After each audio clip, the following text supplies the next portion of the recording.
Ya, selamat malam teman-teman sekalian. Selamat hari Minggu. Ya, kita bersyukur kita bisa berkumpul kembali. Kita bisa bertemu. Ini ada adik saya di sini, Christian Momoto. Ya, selamat datang ya Abel. Bisa bergabung lagi. Nah, hari ini kita membahas tema khusus lagi tentang manusia dan dosa, khususnya di dalam pembahasan khusus tentang dosa, dan ini memang kita ambil tema tentang satanologi. Nanti akan ada alasan-alasannya kenapa kita membahas tentang satanologi di dalam doktrin manusia dan dosa. Ya, seperti biasa sebelum kita mulai, kita akan berdoa terlebih dahulu. Silakan Saudara Henok bisa pimpin kita dalam doa. Mari kita berdoa. Bapa yang dalam surga, terima kasih Tuhan, Kau telah mengumpulkan kami pada malam hari ini. Ini adalah sebuah anugerah sehingga kami dapat belajar tentang firman-Mu. Tuhan, kiranya Engkau juga memimpin Saudara Dejan dalam menyampaikan materi pada hari ini. Itulah doa kami ya Tuhan, dalam nama Tuhan Yesus kami sudah berdoa. Amin. Amin. Yes. Hari ini saya nggak pakai komputer ya. Ini pakai tablet yang ada. Jadi ya mungkin ada hal-hal yang saya juga nggak ngerti pakai di sini. Oke, di sini kelihatan ya. Udah mulai berbagi ya. Nah, oke. Ini kelihatan nggak? Kelihatan ya. Oke. Hari ini kita membahas tentang satanologi. Jadi kita membahas tentang ilmu tentang setan atau iblis dan sebagainya. Jadi hari ini masuk di dalam satu seri namanya Doktrin Manusia dan Dosa. Ini sudah tema ke-6, kedua terakhir. Minggu depan sudah tema terakhir kita tentang manusia dan dosa. Jadi perlu diingat-ingat ya, kemarin-kemarin kita telah belajar tentang posisi manusia, bagaimana manusia itu ada di bawah Allah, apa maksudnya, dan manusia ada di atas alam dan setara dengan sesama manusia. Dan juga kemarin membahas tentang teologi tubuh, bahwa manusia itu memiliki tubuh adalah pinjaman dari Tuhan, dan semuanya itu harus dipersembahkan kalau kata Alkitab. Dan juga tubuh adalah satu refleksi dari kehadiran Allah. Lalu makna dari jiwa, bahwa tema ketiganya adalah makna dari jiwa. Itu adalah pembahasan tentang gimana kita melihat jiwa itu begitu bermakna dan memiliki satu esensi. Jiwa adalah esensi kehidupan, dan jiwa itu membawa kita bisa mempersembahkan tubuh kita dengan cara yang benar. Lalu kemudian kita belajar tentang imago Dei, bahwa manusia itu adalah gambar rupa Allah, bahwa manusia itu sudah seharusnya hidup seperti Allah hidup dan berkuasa atas alam, mewakili Allah, mengelola alam dan sebagainya. Dan kita juga belajar minggu lalu itu adalah apa itu dosa, bahwa dosa itu adalah satu pertentangan, perlawanan kepada Tuhan dan sebagainya kita pelajari. Nah, jadi hari ini kita mau belajar tentang satanologi. Jadi ini masuk di dalam kategori bagian dosanya. Nah, karena memang kita percaya dosa itu bukan diciptakan oleh Tuhan. Dosa itu adalah sesuatu yang muncul dan suatu sikap yang benar-benar nyata. Dan kalau kemarin kita bahas bahwa dosa itu benar-benar real. Dosa itu benar-benar ada di dalam dunia ini dan bukan sesuatu yang mitos, atau kalau kata orang dosa itu hanya sebagai ketidaktahuan. Jadi kita mengapa melakukan tindakan-tindakan ini karena ketidaktahuan. Lebih dari itu, dosa itu adalah suatu kuasa. Maka hari ini kita melihat bagaimana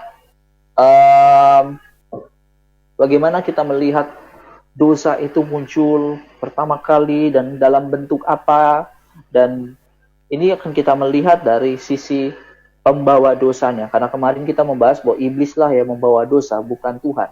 Tuhan tidak menciptakan dosa, Tuhan menciptakan seluruhnya sungguh amat baik. Kalau kata Kejadian ya, dalam kitab Kejadian, sungguh amat baik. Lalu kenapa tiba-tiba dosa itu muncul? Nah, ini akan dibahas di dalam satanologi. Biarlah kiranya hari ini kita bisa membaca atau mempelajarinya bersama-sama. Oke, saya mulai dengan satu slide pertama, yaitu posisi ilmu satanologi. Jadi kita perlu mengerti bahwa satanologi itu bersanding dan berbeda dengan demonologi. Jadi Satan atau yes, ya kalau kita sekarang bahasa Indonesianya kan setan. Nah, Satan itu sama dengan istilah iblis. Nah, iblis dan setan itu satu istilah yang sebenarnya sama. Iblis dan setan itu adalah ada punya satu arti yang sama. Dan tapi berbeda dengan demonologi atau devil. Devil juga kadang-kadang diterjemahkan ke iblis, tapi lebih kepada roh-roh jahat. Nah, jadi kita harus bedakan satanologi dengan demonologi.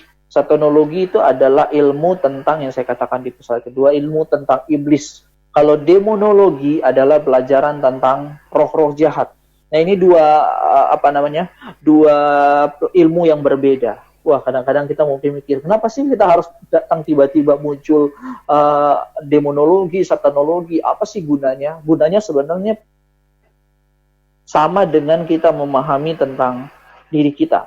Dalam pengertian begini, dalam pengertian bahwa apa yang sedang dikerjakan di dalam dunia ini sedang termasuk pengaruh-pengaruh dari iblis. Nah, kita perlu mengerti bagaimana iblis itu bekerja dan siapa itu iblis, supaya melalui doktrin tentang setan, ilmu tentang setan, pelajaran tentang setan lebih khususnya, bukan ilmu ya, pelajaran tentang setan ini membuat kita lebih celik bagaimana tindakan kita, apakah sudah mirip setan atau mirip Tuhan. Itu perlu disadari bersama-sama. Maka saya sebut satanologi itu ada di dalam bahasan tentang dosa. Karena nanti kita akan lihat setan itu punya arti namanya. Jadi ketika kita membahas ini, kita akan melihat arti setan itu sendiri, kita akan melihat asal-usul setan itu sendiri, dan kita akan melihat kita akan melihat asal-usul, pengertian, dan sekaligus tadi yang saya mulai agak lupa. Cara kerjanya para iblis lebih tepatnya. Nah, jadi kita akan belajar tentang iblis itu sendiri, dan saya katakan tadi di poin pertama ini bahwa ini berbeda dengan pembahasan demonologi. Artinya adalah hari ini saya lebih membahas kepada iblisnya, bukan kepada roh-roh jahat. Loh, apakah dua hal ini beda? Ya, benar-benar beda. Roh-roh jahat dengan iblis yang saya maksud di sini adalah dua pribadi yang berbeda, atau dua istilah yang berbeda dan dua paham yang berbeda. Karena sekali lagi, demonologi atau demon itu adalah roh-roh jahat, dan itu berbeda dengan istilah ular tua kalau kata Alkitab, yaitu iblis. Jadi iblis itu berbeda dengan roh-roh jahat itu sendiri, dan iblis itu adalah pemimpin dari para roh-roh jahat itu sendiri. Nah, jadi sekali lagi harus bedakan setan dengan roh-roh jahat yang kita mengerti, yang mungkin kita kenal sekarang dengan kuntilanak, yang kadang-kadang itu kita sebut setan dan sebagainya. Tapi kita harus lihat di Satan ini adalah pada iblis itu sendiri, pada pemimpin mereka sendiri. Nah, hari ini kita melihat asal-usul setan itu sendiri. Tunggu. Oke. Asal-usul iblis. Nah, kita akan melihat di sini bahwa dari mana sebenarnya iblis itu? Apa itu iblis itu? Wujudnya sebenarnya sebelumnya apa? Apakah Tuhan benar-benar menciptakan iblis? Nah, kita harus mengerti dulu bahwa istilah iblis itu sebenarnya atau Satan kalau dalam bahasa Ibrani, yang tak kemudian diterjemahkan menjadi iblis dalam bahasa Indonesia, itu artinya adalah musuh. Jadi ketika Alkitab menyebut istilah Satan, itu artinya adalah musuh. Atau kadang-kadang di dalam bahasa Inggris advisor atau apa ya, saya lupa tulis di sini. Nah, jadi itu tetap intinya adalah musuh. Dan juga ada beberapa orang juga menyebut iblis atau Satan itu artinya perlawanan ya, sebenarnya sama ya, perlawanan. Ada yang juga menyebut perlawanan kepada perintah Tuhan. Nah, jadi Satan ini itu adalah istilah musuh atau melawan atau perlawanan.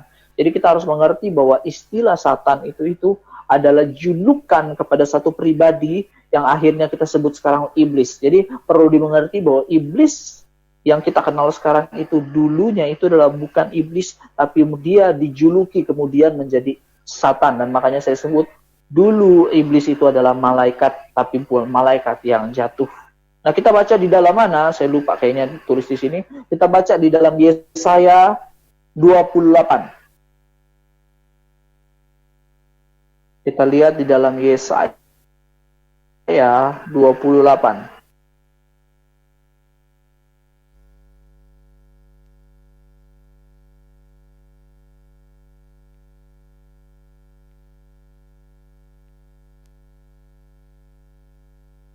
Ya.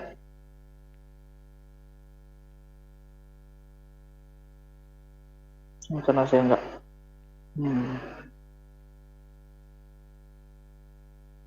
Sorry, bukan 28. Sorry.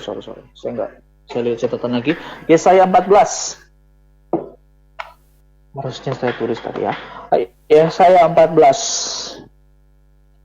Ayatnya yang ke 12, 13, 14. Silakan.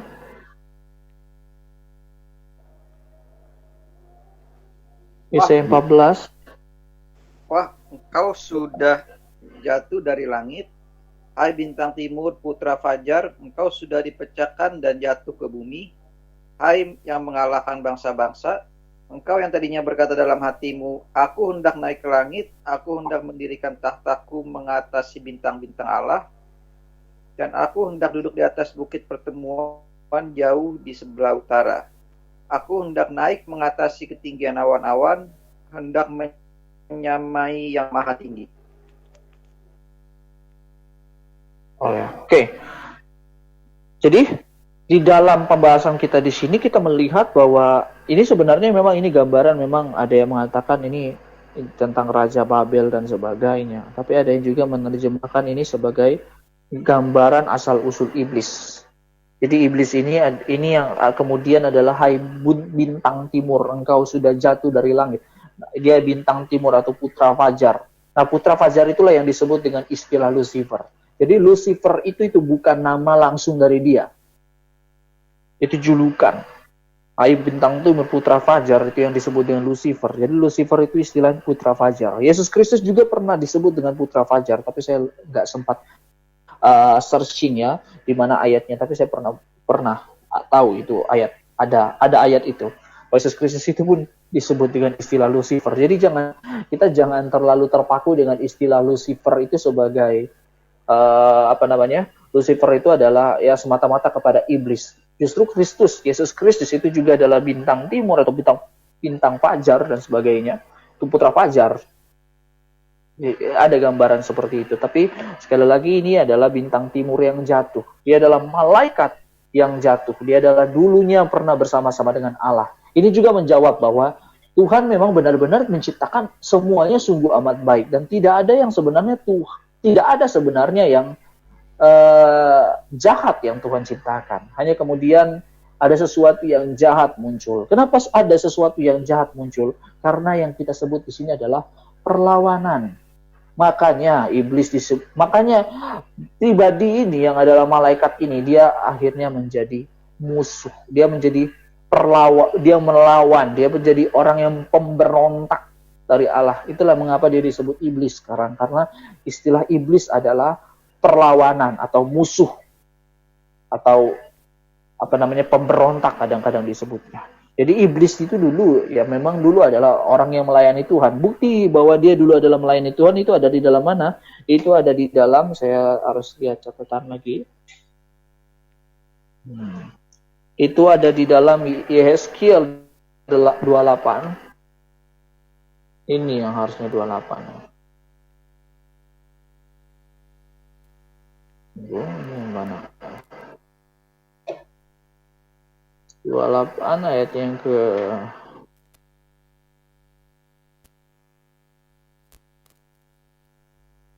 ayat ke-14.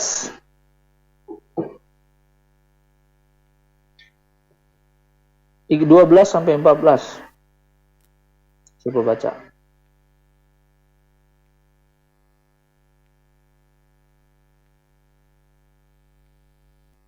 Silakan. Yesaya 28. Yesaya 28 ayat 12 tapi sampai 14.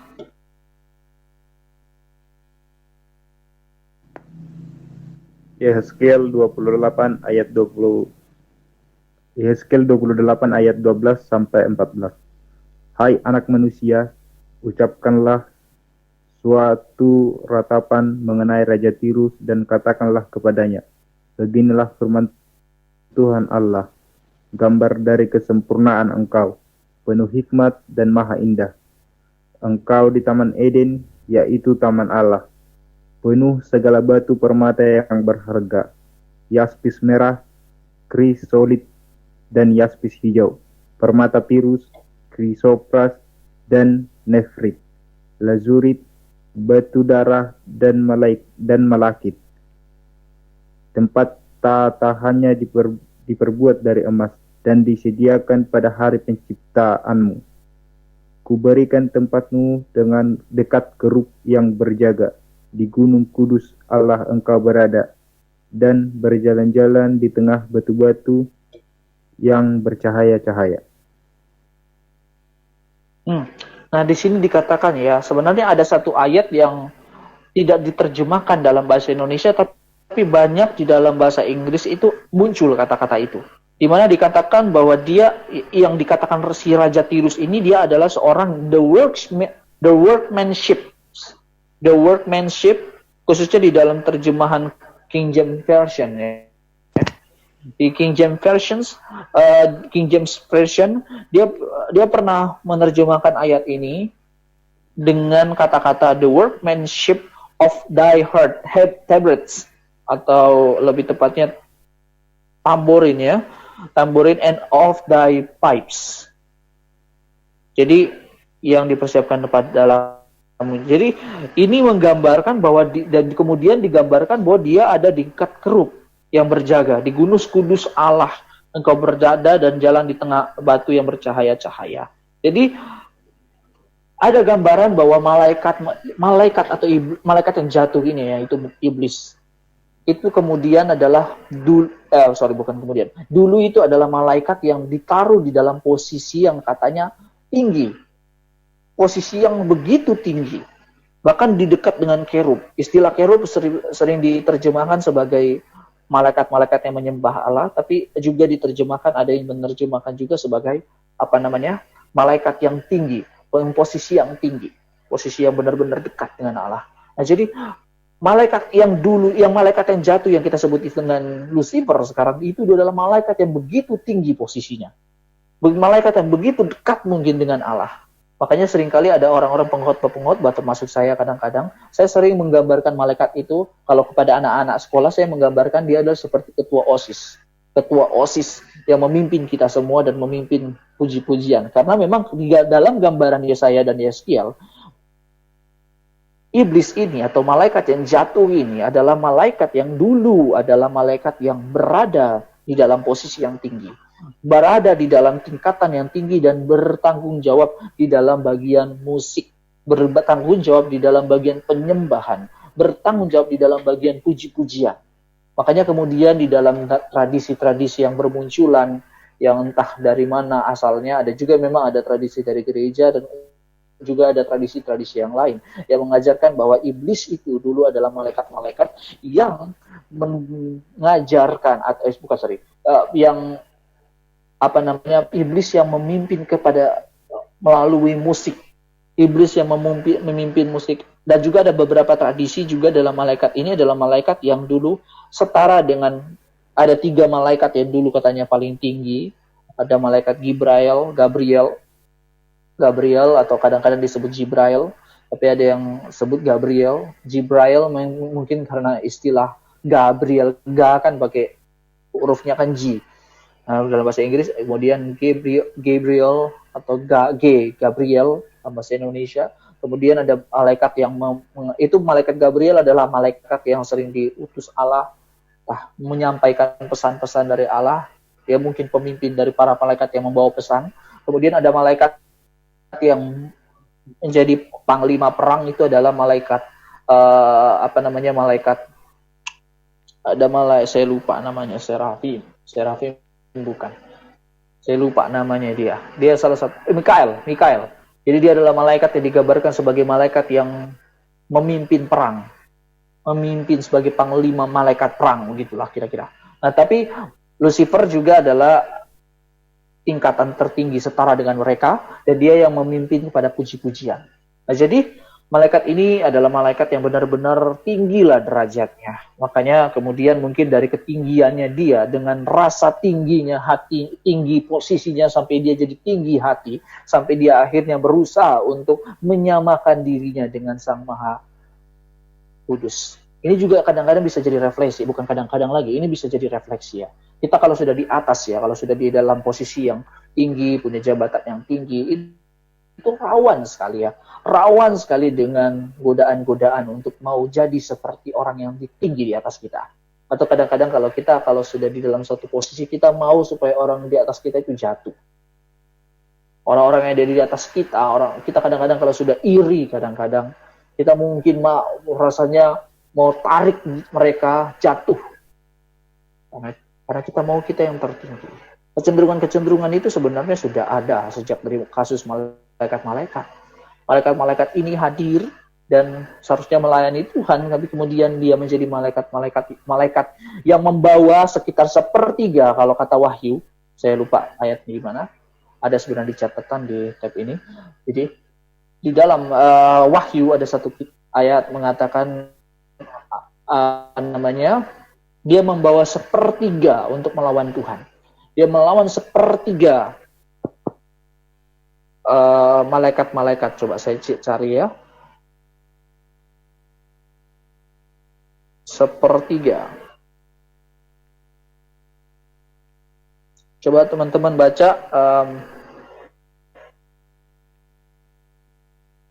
Wahyu 12 ayat 4.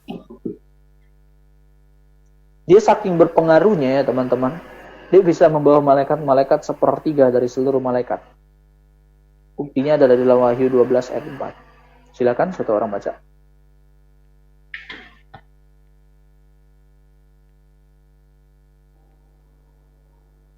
Dan ekornya menyeret sepertiga dari bintang-bintang di langit dan melemparkannya ke atas bumi. Lanjut.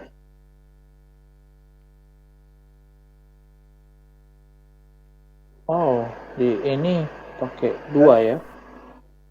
Dan naga itu berdiri di hadapan perempuan yang hendak melahirkan itu untuk menelan anaknya segera sesudah perempuan itu melahirkannya. Nah, ini ya gambaran-gambaran tentang perempuan dan naga. Saya belum mau membahas tentang ini, karena saya juga bisa rawan dengan kesalahan di dalam pembahasan Wahyu ya, karena memang ini pembahasan yang cukup perlu dimengerti karena banyak bahasa-bahasa kiasan, bahasa-bahasa metafora yang Yohanes pakai, gambaran-gambaran. Jadi begitu. Namun yang bisa dimengerti di sini adalah sepertiga dari bintang-bintang. Nah, jadi bintang-bintang ini kadang-kadang memang diterjemahkan sebagai malaikat-malaikat. Kadang-kadang malaikat digambarkan sebagai bintang-bintang di kitab Wahyu. Nah, jadi memang digambarkan ini menggambarkan bahwa iblis, si ular tua atau si naga itu membawa malaikat-malaikat sekitar sepertiga dari seluruh malaikat yang ada melawan Tuhan. Jadi itulah tradisi yang muncul bahwa iblis ini adalah malaikat-malaikat yang dulu benar-benar dipercaya Tuhan sebagai malaikat yang begitu tinggi, dan dia menjadi orang yang dekat dengan kerub, dan saya sebut di sini adalah mantan kerubim, malaikat-malaikat yang menyembah dan memuji Allah, malaikat yang dipercaya Tuhan, mimpi puji-pujian dan sebagainya. Dan itulah yang terjadi. Makanya sekarang kemudian kita kenal iblis itu adalah pribadi yang paling banyak berpengaruh melalui musik-musik. Artinya adalah strategi mereka sekarang melalui musik-musik yang terjadi. Banyak musik-musik sekarang ini adalah musik-musik, apalagi musik-musik dunia. Kalau teman-teman pernah dengar isu tentang backmixing, saya lupa ya, backmixing atau gimana. Itu dimana itu adalah teknik di mana kita memutar. Jadi kita punya kaset ya, terus kita putar terbalik. Nah, di situ ada banyak pujian-pujian kepada iblis. Ya, kita nggak heran sih ya, kalaupun memang benar hal-hal demikian, meskipun memang ada bukti-bukti ya, di mana ada pujian-pujian kepada iblis dan sebagainya. Ketika ada satu buah lagu terus diputar terbalik. Jadi kalau ada satu buah lagu mulai dari menit ke 0 sampai menit ke 351 contohnya, Jadi kita putar dari 351 ke 0. Itu ada lagu-lagu tertentu yang benar-benar ketika dibalik itu akan menghasilkan kata-kata yang menghina Tuhan dan sebagainya. Ada yang demikian. Dan itu tidak heran ya saya seperti itu. Ya bisa saja memang karena pengaruh dari iblis, karena iblis mengerti tentang musik. Dia mengerti, bahkan di sini dia adalah dikatakan yang tahu tamborin dan pipes, itu semacam ya kadang-kadang kita sebut sebagai seruling ya. Tapi ada juga pengertian yang lain. Nah, jadi yang mau saya katakan di sini adalah iblis itu dulu adalah malaikat yang dipercaya begitu tinggi di hadapan Tuhan. Malaikat yang begitu besar. Malaikat yang punya kesetaraan mau dengan panglima tentara. Tapi ini saya perlu tegaskan juga bahwa kita harus bedakan dengan panglima tentara Mikael dengan panglima bala tentara Tuhan yang ada di dalam kitab Yosua. Itu berbeda. Itu dua pribadi yang berbeda, karena memang panglima bala tentara Tuhan ini digambarkan itu bukan malaikat yang kita ngerti sebagai Mikael. Jadi kalau teman-teman pernah baca kitab Yosua, kita harus ngerti bahwa panglima bala tentara Tuhan itu di situ itu bukan Mikael, tapi itu adalah gambaran Yesus Kristus. Nah, nanti kita pelajari nanti di dalam bulan April gambaran-gambaran tentang Tuhan Yesus. Jadi kita perlu mengerti bahwa sekali lagi saya mau tekankan, iblis itu dulu adalah malaikat yang dipercaya Tuhan begitu tinggi. Iblis ini adalah dia adalah malaikat yang begitu berpengaruh. Saking berpengaruhnya dia berhasil membujuk sepertiga malaikat-malaikat bisa untuk melawan Tuhan, dan akhirnya mereka dibuang. Nah, mungkin pertanyaannya adalah, apakah memang benar-benar ada malaikat yang jatuh, atau ini hanya tafsiran-tafsiran yang ya sembarangan? Justru sebenarnya ada. Itu ada di dalam Yudas. Yudas ayat 2 sampai 4. Ayat 6 sampai 7, Yudas kan nggak ada pasal ya. Yudas ayat 6 sampai 7.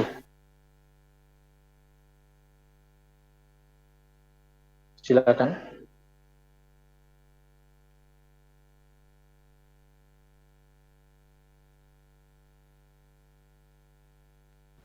Silakan Yudas. Yudas 6 sampai 7, Bang. Yudas 6 sampai 7. Dan bahwa ia menahan malaikat-malaikat yang tidak taat pada batas-batas kekuasaan mereka, tetapi yang meninggalkan tempat kediaman mereka, dengan belenggu abadi di dalam dunia kekelaman sampai penghakiman pada hari besar, sama seperti Sodom dan Gomora dan kota-kota sekitarnya, yang dengan cara yang sama melakukan percabulan dan mengejar kepuasan-kepuasan yang tak wajar, telah menanggung siksaan api kekal sebagai peringatan kepada semua orang.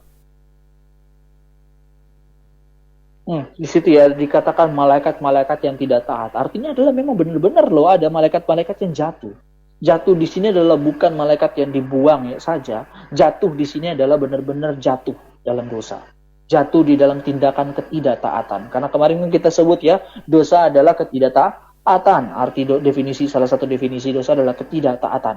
Nah, malaikat ada yang jatuh dalam dosa loh. Malaikat kan memang tetap ciptaan Tuhan yang tidak maha sempurna. Jadi kita kalau membahas malaikat, kita ingat. Kita kalau kadang-kadang sebutannya, kadang-kadang kita sebut begini. Kan saya bukan diciptakan sebagai malaikat. Ya memang, ya kalaupun kita disebut malaikat pun, apakah malaikat tidak pernah jatuh? Pernah. Ada malaikat-malaikat yang jatuh. Ada malaikat-malaikat yang tidak taat. Dan bahkan nanti di dalam beberapa ayat, di dalam Alkitab, ada gambaran di mana orang-orang percaya itu dipercaya Tuhan untuk menghakimi malaikat-malaikat. Ada masanya. Itu orang-orang kudusnya Tuhan, orang-orang pilihan Allah. Nah, jadi fakta bahwa ada malaikat-malaikat yang jatuh dan kemudian dia menjadi iblis, itu benar-benar nyata. Jadi iblis itu bukan nyata hadir dengan dirinya sendiri, dari dirinya sendiri seperti Allah yang hadir dari dirinya sendiri, bukan diciptakan oleh siapa-siapa. Iblis itu dulu adalah malaikat-malaikat dicipta Tuhan dengan sungguh amat baik. Yang kemudian akhirnya dia jatuh dan menjadi musuh yang kita sebut dengan Satan. Jadi teman-teman perlu dimengerti bahwa iblis itu adalah gambaran dari gambaran dari perlawanan, gambaran dari musuhnya Tuhan, gambaran dari pertentangan, pemberontakan, dan dialah yang membawa. Dosa juga disebut dengan ketidaktaatan, dosa juga disebut dengan pemberontakan, dosa juga disebut dengan perlawanan kepada Allah. Jadi inilah, tapi apakah dosa dan iblis itu sama? Enggak. Iblis itu adalah pribadi, dosa adalah satu sikap, yang kadang-kadang juga disebut dengan kuasa.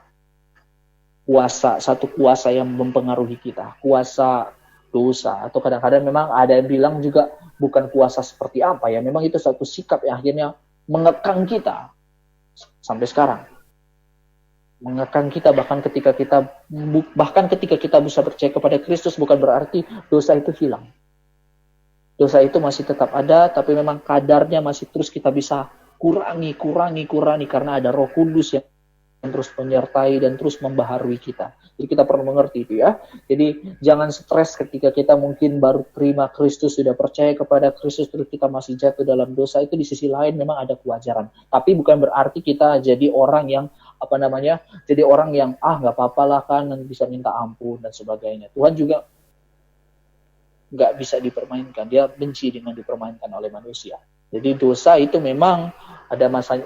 Dosa itu memang tetap hadir dalam diri manusia yang mesti dimaksud. Iblis memang semata-mata dia sudah benar-benar menentang. Jadi dosa adalah bentuk perlawanan kepada Tuhan. Iblis adalah gambaran dari keseluruhan dari perlawanan kepada Tuhan. Iblis menggoda kita supaya kita menentang Tuhan. Dan itu adalah Itu adalah naturnya dia. Maka kita akan belajar bagaimana cara kerja dia untuk menggoda kita. Cara kerjanya dia adalah pertama dalam Yohanes 8 ayat 44. Silakan.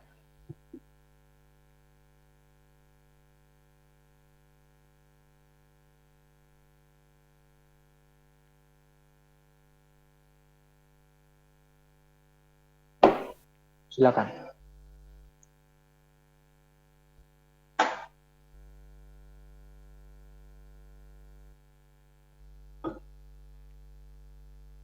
Yohanes 8 ayat 4. Silakan. Yohanes 8 ayat 44. Iblislah yang dan kamu ingin melakukan keinginan-keinginan bapamu. Ia adalah pembunuh manusia sejak semula dan tidak hidup dalam kebenaran, sebab di dalam dia tidak ada kebenaran. Apabila ia berkata dusta, ia berkata atas kehendaknya sendiri, sebab ia adalah pendusta dan bapa segala pendusta. Nah, jadi di sini adalah gambaran tentang bagaimana iblis bekerja. Kalau kemarin yang kita belajar di LKA bagaimana Yesus Kristus itu bekerja atau melayani. Tepatnya sih kalau kemarin membahas tentang bagaimana Yesus Kristus melayani. Kalau tadi siang saya juga bawa ayat itu, tapi dalam konteks bagaimana Yesus Kristus itu bekerja. Nah, malam ini ya ada satu yang kelihatannya kebetulan ya. Kalau tadi siang saya membahas tentang Yesus Kristus bagaimana cara bekerjanya dia gimana, itu bahas di Yohanes 17. Tapi di sini Yohanes 8 ada gambaran tentang cara kerja iblis. Jadi iblis itu ketika bekerja itu adalah dengan cara untuk membuat kita untuk tidak ada di dalam kebenaran. Karena dikatakan dia adalah pembunuh manusia sejak semula dan tidak hidup dalam kebenaran. Nah, istilah pembunuh manusia itu bukan berarti dikatakan sebagai pembunuh, ya dia bunuh kita semua, macam psikopat-psikopat itu dan sebagainya. Ada kan psikopat-psikopat tertentu ya. Memang nggak semua orang-orang yang kita sebut dengan psikopat, orang-orang yang punya kejiwaan yang mengerikan itu membunuh orang. Ada juga psikopat-psikopat dalam bentuk yang lain. Dia mungkin ada psikopat-psikopat yang membunuh binatang dan sebagainya dengan cara yang sadis atau gimana, saya nggak terlalu mau mendalami sih ya. Takut juga jadi psikopat. Ya, jadi iblis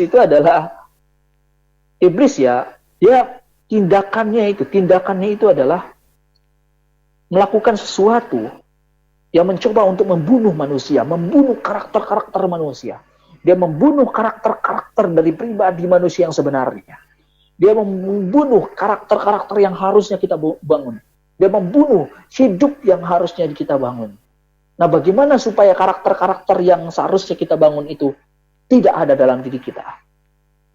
Itu dibawa di dalam kebenaran. Dia menipu manusia dengan kebenaran-kebenaran yang palsu. Dia menipu manusia dengan kebenaran-kebenaran yang sebenarnya bukan kebenaran. Yang bukan kebenaran lah istilahnya. Jadi iblis cara kerjanya adalah membawa kita dibawa kepada kebenaran yang kita pikir adalah kebenaran, tapi sebenarnya itu bukan kebenaran. Jadi dia membawa kita, nah sebab di dalam dia, dikatakan sebab di dalam dia tidak ada kebenaran. Dia menyampaikan pengajaran-pengajaran, dia menyampaikan pengetahuan-pengetahuan, dan menyatakan itu kepada kita seolah-olah itu kebenaran. Maka dari itu, mengapa kita sering menyebut bahwa kalau kita melawan iblis, kita ikut seperti Tuhan Yesus. Apa yang Tuhan Yesus Kristus kerjakan? Tuhan Yesus ketika menghadapi iblis, dia menyatakan firman Tuhan.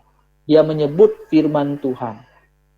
Namun sebelum menyebut firman Tuhan, berarti dia sedang belajar firman Tuhan. Makanya ketika setiap godaan, setiap cobaan, setiap tawaran iblis, itu bisa ditangkis dengan kebenaran yang sejati, dengan kata-kata ada tertulis. Inilah yang saya sebut bahwa ketika kita menghadapi iblis, kita harus belajar firman Tuhan. Bagaimana kita menghadapi tipu daya, kita harus belajar firman Tuhan. Kalau kita tidak belajar firman Tuhan terus, kita bisa tertipu dengan gaya-gaya hidup yang tidak diperkenan oleh Tuhan. Anak-anak muda juga kalau tidak dipengaruhi oleh firman Tuhan, dia akan dipengaruhi dengan ajaran-ajaran yang tidak benar di hadapan Tuhan. Pikirnya dia benar. Banyak orang-orang sekarang zaman sekarang itu terjadi begitu. Apa yang mereka pikir benar itu jadi kebenaran. Ya itu kan pandangan saya, jangan memaksakan pandangan saya sama kamu. Itu banyak terjadi di dalam pekerjaan, di dalam dunia sekarang. Tanpa mau mempertimbangkan apa yang Tuhan atau Alkitab ajarkan kepada kita. Nah, ini yang paling bahaya di dalam gereja juga. Ketika gereja sudah mengajarkan yang bukan kebenaran, gereja mengajarkan yang tidak sebenarnya Alkitab ajarkan. Karena itu memperpengaruh kepada kehidupan orang Kristen, orang-orang percaya. Bagaimana praktik-praktik orang percaya itu pun akan berbahaya. Praktik-praktik gereja, tindakan-tindakan gereja, praktik-praktik artinya adalah bagaimana gereja membuat acara-acaranya. Wah itu kalau tidak diajarkan firman Tuhan benar-benar, ya itu bisa menghancurkan gereja itu dari dalam. Mahasiswa teologi juga. Bagaimana? Ya, saya pernah dengar satu kata-kata, saya pernah singgung di kemarin. Saya pernah dengar satu kata-kata dari pendeta Binsar Huta Barat. Itu adalah pendeta yang ada di dulu pernah di gereja tempat saya melayani, tempat si Bro Henok ya, yaitu GRI Buaran. Pak Binsar itu pernah mengatakan, bagaimana cara menghancurkan kekristenan? Bukan dengan bom. Sekarang kan ada kasus bom ya. Bukan dengan bom-bom seperti itu sebenarnya. Itu malah memperkuat iman Kristen. Karena memang sudah Tuhan Yesus ajarkan orang-orang Kristen pasti akan menderita. Akan disiksa, mati, dan sebagainya. Namun, yang bagaimana cara menghancurkan kekristenan? Hancurkan teologinya dulu. Hancurkan mahasiswa teologinya. Bukan membunuh mahasiswa teologinya loh. Menghancurkan dasar-dasar teologinya. Makanya ya kalau kita sudah tidak ada dasar teologi yang benar, dasar ajaran yang benar, dasar firman yang benar, teman-teman pasti akan terbawa hanyut kepada cara hidup yang kita pikir itu adalah benar. Itu kan baik tapi belum tentu benar. Ada hal-hal yang kelihatannya baik, iblis kadang-kadang memanfaatkannya, dan kita malah melakukannya yang kita pikir itu yang Tuhan mau. Tidak semua hal yang baik itu Tuhan mau. Wah ini kelihatannya agak ekstrim ya, tapi hati-hati, tapi tolong jangan salah paham di sini. Karena ada masanya ya, Tuhan kadang-kadang menyampaikan sesuatu itu agak kejam memang. Contohnya kasus Ai. Teman-teman pernah dengar berita tentang tembok Ai dihancurkan? Bukan tembok Yeriko aja yang dihancurkan, tembok Ai dihancurkan. Kota Ai dihancurkan. Dihancurkan hancur-hancurnya, nggak ada yang boleh tersisa. Bahkan ternak nggak boleh disisakan. Tuhan yang mau begitu.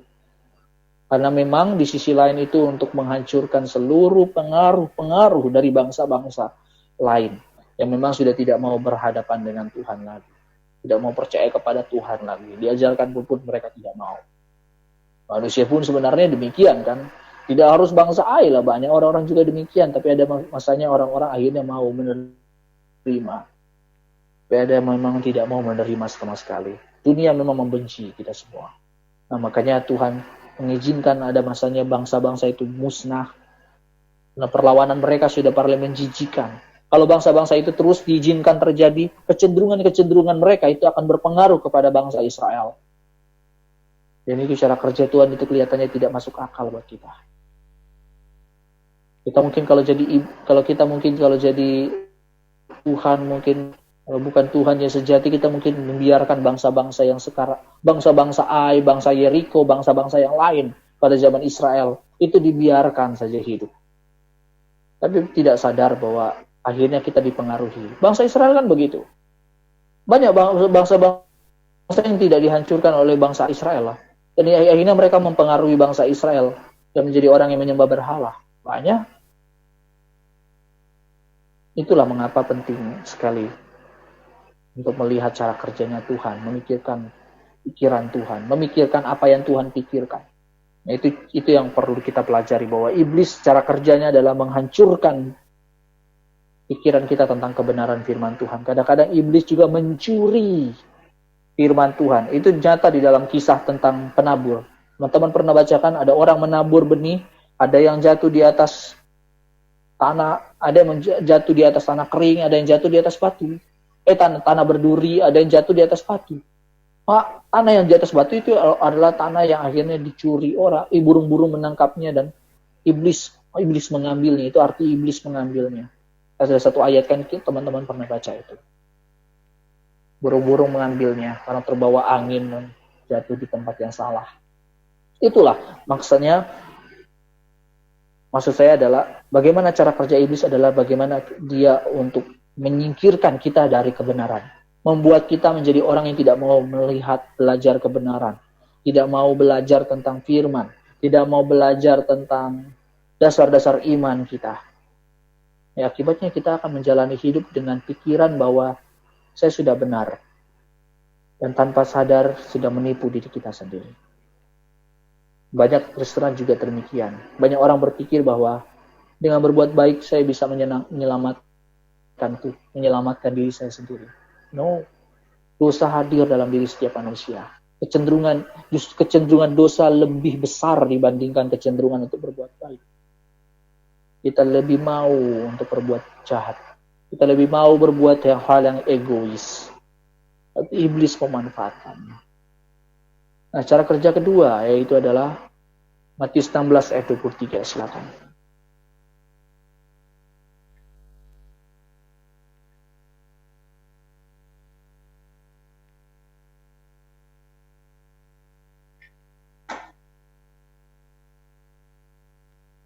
Silakan.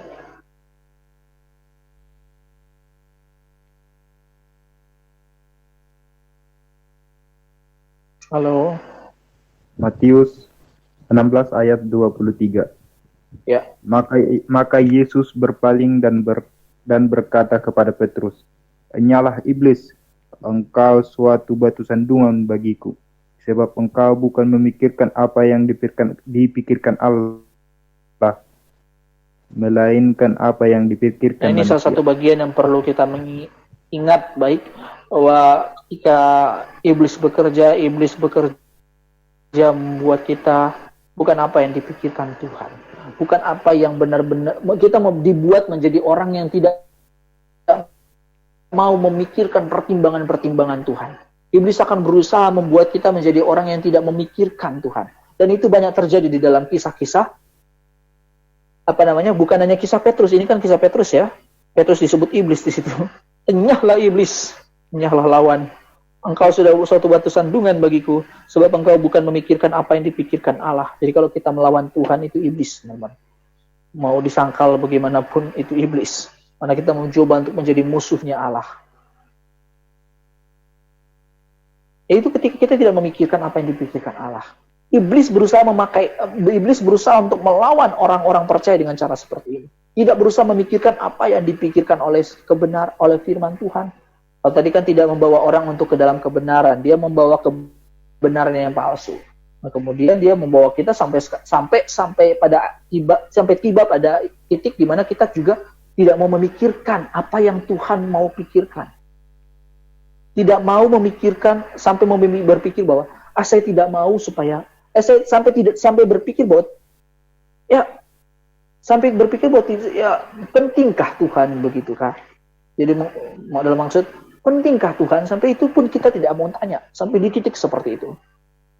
Iblis bisa bekerja sampai di titik seperti itu. Di titik dimana kita sudah mulai nggak memikirkan kehendak Tuhan, tidak memikirkan berdoa bahkan dalam praktik-praktik kita. Berdoa, overthinking sendiri, berpikir ini, berpikir itu, berpikir A, B, C, D, E, F, G, sampai akhirnya kita tidak sadar kita sedang mengandalkan diri kita sendiri dan tidak mengandalkan pikiran dari Allah, tidak mengandalkan Allah. Nah, ini banyak terjadi. Dan iblis berusaha melawan pakai dengan cara seperti ini. Contohnya kisah Ayub. Ayub pernah loh dibuat menjadi orang yang bahkan tidak memikirkan apa yang Allah pikirkan. Makanya Allah turun tangan. Iblis kan Ayub kan kesalahannya di mana? Ketika dia sudah tidak memikirkan Allah. Dia bahkan mengutuk hari lahirnya. Dia merasa bahwa kalau begitu kenapa saya harus ada di sini? Akhirnya tiba seperti ini. Dia mengutuk hari lahirnya. Itu kesalahannya Ayub. Tapi Ayub tetap bertahan, percaya sama Tuhan, tapi mulai dia berpikir hal-hal yang membuat dia jatuh, dan Tuhan turun tangan. Makanya Tuhan rubah cara pikirnya Ayub. Memangnya kamu ada waktu saya menciptakan ini? Jadi kamu mulai meragukan apa yang saya izinkan terjadi. Ayub mulai hampir jatuh dan Tuhan turun tangan. Ketika kita sudah tidak memikirkan apa yang Tuhan pikirkan, itu iblis sudah mulai kerja, teman-teman. Iblis sudah mulai bekerja, mulai membuat kita menjadi orang yang akhirnya mengandalkan diri sendiri, berpikir dengan cara kita sendiri, bukan dengan cara pikir firman Tuhan. Oh, itu sudah bahaya. Jadi iblis bekerja supaya kita melawan Tuhan. Melawan Tuhan bukan hanya ketika kita tahu firman Tuhan itu, bahkan sampai belum ribet ngomongnya. Tapi sampai pada titik juga bahwa kita bahkan tidak berpikir bahwa itu kehendak Tuhan atau bukan. Ngerti ya teman-teman bedanya ya? Bedanya adalah yang poin pertama adalah tahu kebenaran tapi tidak mau bawa ke sana. Tidak tahu kebenaran. Tapi yang kedua adalah tidak mau memikirkan tentang kebenaran sama sekali. Itu berbeda. Orang yang sudah tahu kebenaran dan dia lawan, atau dia sudah tahu kebenaran, dia mau berusaha melakukan kebenaran, tapi ternyata itu bukan kebenaran yang Tuhan mau, atau itu bukan kehendak Tuhan yang Tuhan sedang mau untuk kita kerjakan. Dan kedua adalah yang kedua adalah justru dia tidak mau memikirkan kebenaran sama sekali. Dia mau berpikir bahwa dengan caranya sendiri. Dia berpikir dengan pikirannya sendiri. Makanya dikatakan dia adalah memikirkan apa yang dipikirkan manusia. Ini cara kerja iblis. Bagaimana iblis membawa kita supaya tidak berada di dalam kebenaran. Bukan hanya ketika kita tahu kebenaran, bukan hanya ketika kita tahu bahwa kebenaran itu penting untuk kita jalankan, tapi sampai pada titik kebenaran itu apa? Apa itu firman Tuhan? Ngapain saya harus tahu kebenaran firman Tuhan? Sampai di titik seperti itu. Wah, itu sudah bahaya. Kita bisa jadi orang yang mungkin sampai seperti beberapa artis yang saya kenal. Ya meskipun pikiran-pikirannya itu kadang-kadang unik ya. Yaitu seperti saya nggak mau sebut sih ya nama-namanya ya. Ada salah satu artis, dia jadi agnostik sekarang. Terkenal dengan agnostisismenya dia. Dia pelawak, tapi agnostik. Dia dulu Kristen, tapi agnostik sekarang. Dia tahu kebenaran Alkitab. Tapi kemudian sampai di titik dia, ya masa bodoh lah dengan itu. Jadi kalau sudah masa bodoh dengan kebenaran firman Tuhan, itu berbahaya teman-teman. Marilah kita bangun satu kehidupan saat teduh.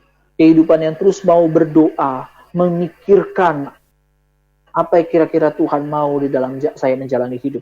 Ketika teman-teman sudah mulai dalam penderitaan, mulailah berdoa. Ketika teman-teman sudah mulai dalam kesusahan, kesulitan, mulailah berdoa. Mulai berdoa, memohon, kira-kira Tuhan mau saya melakukan apa. Jadi itu yang iblis kerjakan teman-teman. Jadi ya biasanya saya kirim itu ya, brosur terakhir ya.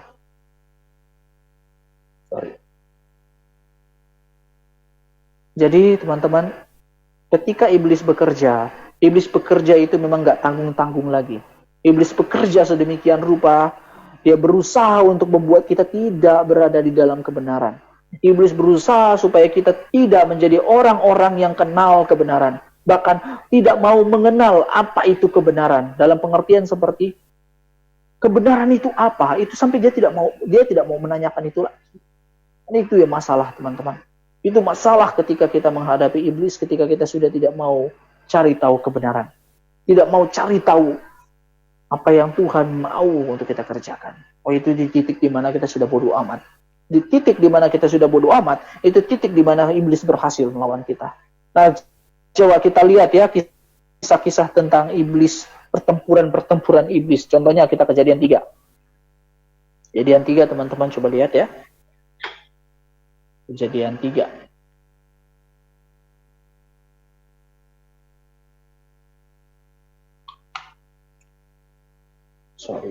Nah, teman-teman kalau baca ya, dikatakan iblis waktu muncul pertama kali jadi ular, dia katakan, tentulah Allah berfirman, semua pohon dalam taman ini jangan kamu makan buahnya, bukan? Dia kasih satu kebenaran, dia ahli loh itu bikin kebenaran-kebenaran palsu. Makanya saya katakan dia tidak membawa orang ke dalam kebenaran dan menipu orang.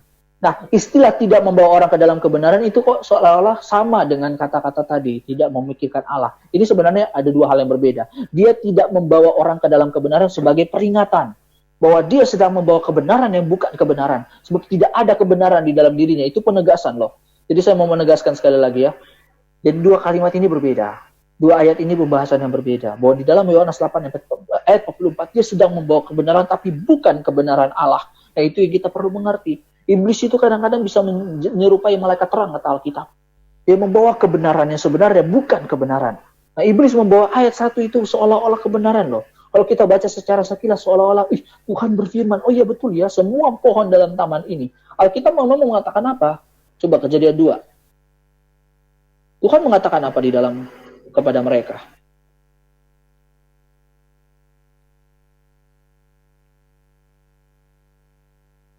Dikatakan di dalam ayatnya yang ke-16, semua pohon dalam taman ini boleh kau makan buahnya dengan bebas. Iblis pakai kata-kata itu. Tapi dia pelintir sedikit. Dia pelintir sedikit. Tetapi pohon pengetahuan yang baik dan yang jahat, janganlah kau makan, sebab pada hari engkau memakannya, pastilah engkau mati. Nah, ini adalah penegasan keras. Tapi dia malah rubah, teman-teman. Dia rubah apa? Semua pohon dalam taman ini jangan kamu makan buahnya, bukan? Lalu ayat berapa? Ayat 4. Tapi sekali-kali kamu tidak akan mati. Terus dia rubah, dia tipu perempuan dengan cara begini. Allah tahu bahwa waktu kamu makan, mata kamu terbuka. Kamu akan menjadi seperti Allah, tahu tentang yang baik dan yang jahat. Itu cara kerja iblis. Iblis memutar balikan kebenaran. Dia punya kebenaran. Makanya Yohanes tekankan, sebab tidak ada kebenaran di dalamnya. Yohanes tegas di dalam hal itu. Jadi teman-teman, satu hal sebagai penutup, marilah belajar kebenaran firman Tuhan. Belajar benar-benar tentang firman Tuhan. Supaya teman-teman tidak ditipu. Teman-teman tidak kalah dengan tipu daya iblis. Jadi teman-teman perlu menghadapi itu.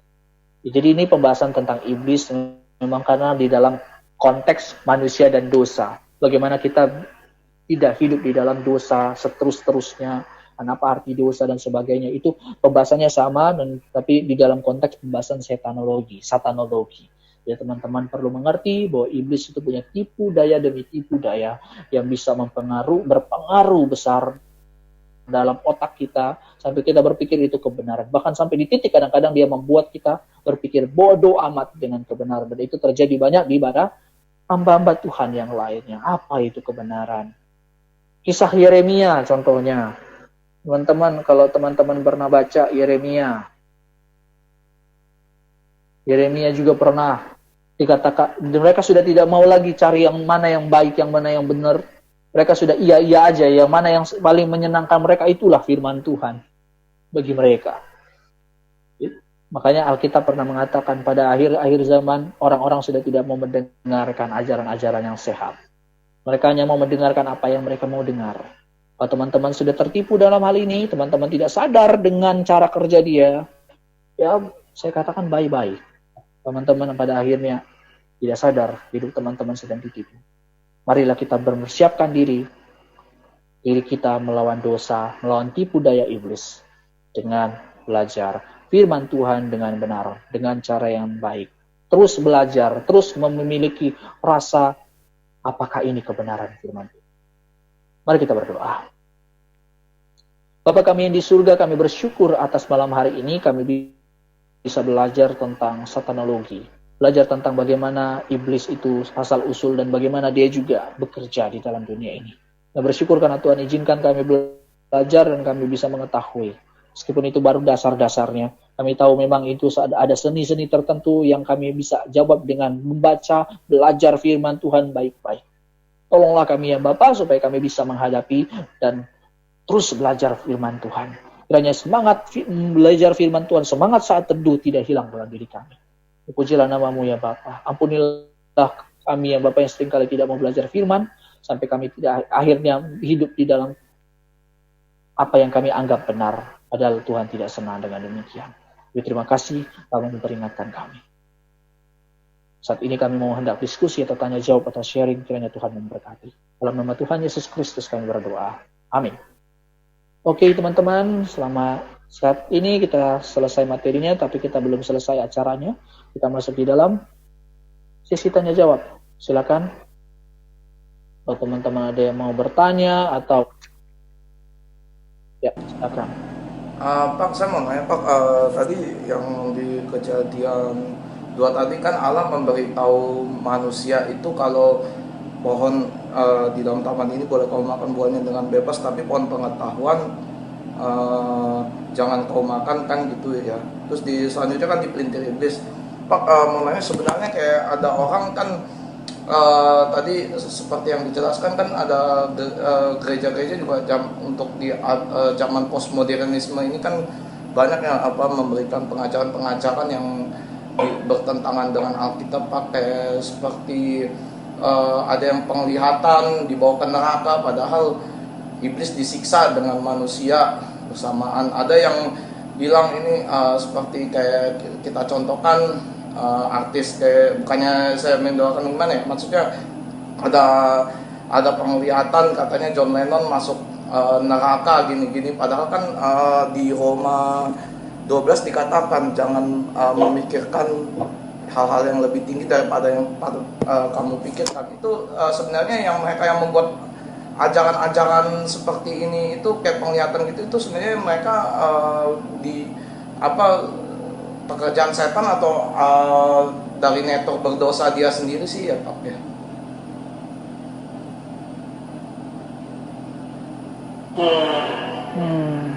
Saya di sisi lain mau kasih satu pandangan ini ya. Saya kalau berhadapan dengan orang-orang begitu, saya nggak langsung bisa katakan itu dari iblis. Nggak bisa saya katakan langsung demikian. Ada masanya Tuhan izinkan hal-hal seperti itu terjadi. Ada masanya, tapi tidak sepenuhnya selalu seperti itu. Lalu apakah itu dari iblis atau dari Tuhan, kita tidak tahu. Bisa saja memang dari Tuhan. Di mana Tuhan mau memperingatkan kita tentang neraka. Karena zaman sekarang kan orang-orang sudah tidak mau peduli dengan neraka. Ada masanya seperti itu. Membuat orang lebih banyak bertobat. Tapi kalau pada akhirnya itu membuat hanya sebagai motif untuk menarik orang, ya kita tidak tahu motif orang. Lain cerita itu. Jadi apakah itu dari Tuhan atau dari iblis? Ya kita lihat dari buahnya. Buahnya apa yang hasilnya? Orang-orang akhirnya bertobat atau tidak saat itu, setelah itu. Memang sih ada kalanya firman Tuhan ketika disampaikan akhirnya tidak ada buahnya sama sekali, tidak ada buah pertobatan dari orang lain, tapi itu benar-benar dari firman Tuhan. Kasus Yeremia termasuk. Yeremia menyampaikan firman Tuhan yang benar-benar firman Tuhan tidak didengar, tidak ada tidak ada yang bertobat sama sekali. Tapi memang ada masanya, memang Tuhan izinkan memang orang bertobat dengan berita-berita begitu. Jadi apakah itu dari iblis atau tidak, ya saya tidak bisa memberi jawab ya. Ada masanya memang mungkin Tuhan mau pakai dia, kita tidak tahu. Kita tidak pernah tahu dengan hal-hal ya, cara kerjanya Tuhan. Dan kalau kita lihat, kalau saya juga tahu, ya saya tahu sih ada pendeta yang demikian yang sering kali bahas-bahas seperti itu. Tapi kalau saya dengar khotbah-khotbahnya, nggak sepenuhnya dia salah loh.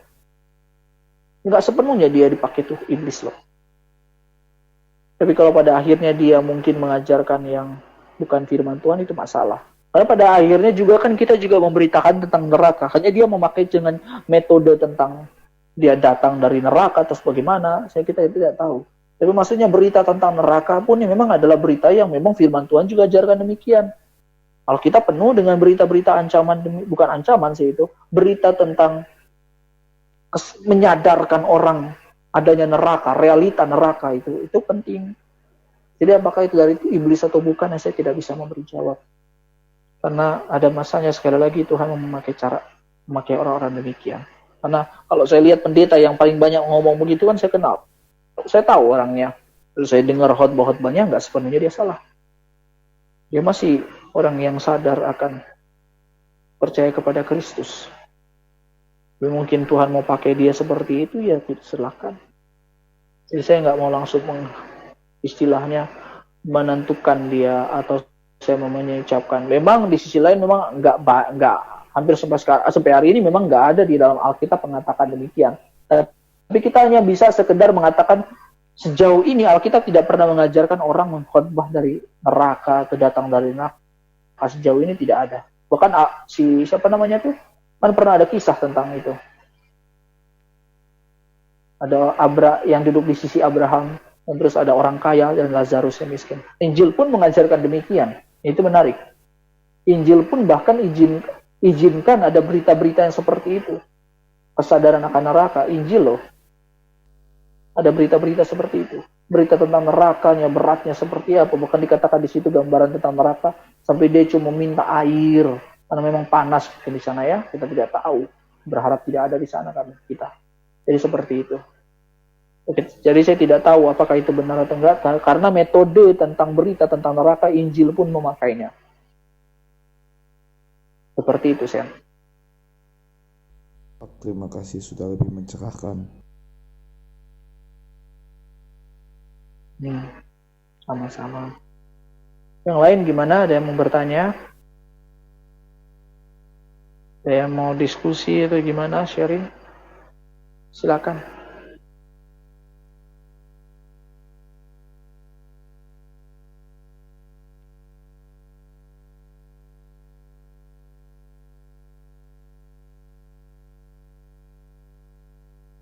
Adakah?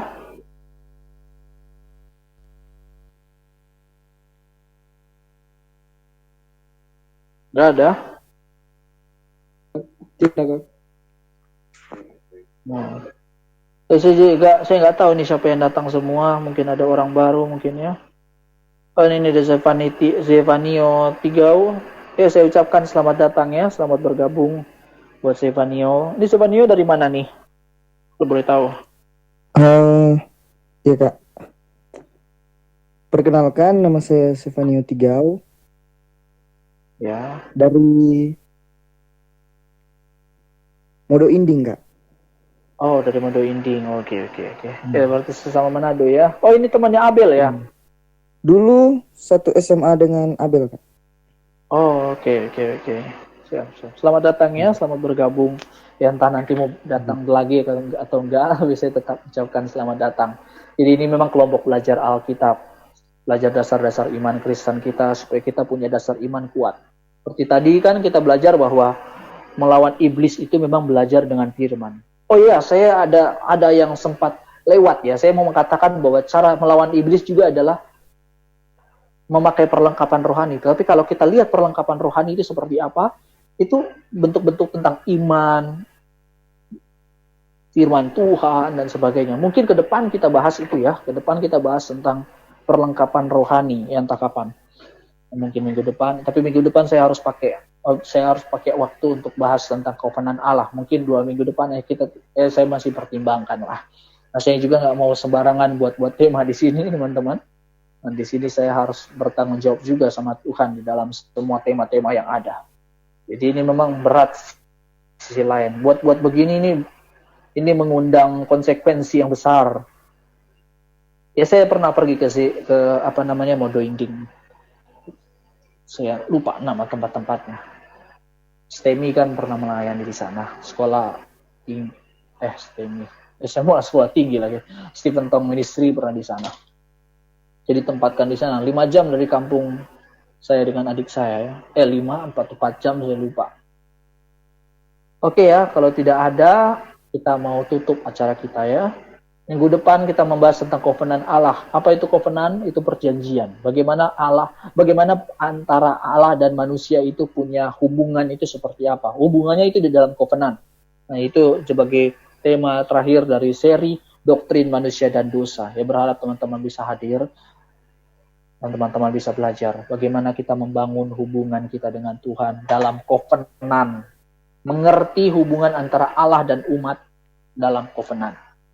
Nah, kalau sudah tidak ada lagi yang mau bertanya, saya minta Bro Henok bisa pimpin kita dalam doa ya. Silakan. Mari kita berdoa. Bapa yang dalam surga, terima kasih Kau telah memimpin acara ini dari awal sampai akhir. Kami sudah juga berdiskusi. Tuhan juga kiranya kami dapat mengerti tentang kebenaran firman-Mu, sehingga kami dapat melawan gangguan-gangguan atau godaan-godaan dari iblis. Itulah doa kami ya Tuhan. Dalam nama Tuhan Yesus kami sudah berdoa. Amin. Amin. Ya, sampai jumpa. Shalom. Sampai jumpa. Tuhan Yesus memberkati. Shalom. Shalom. Shalom.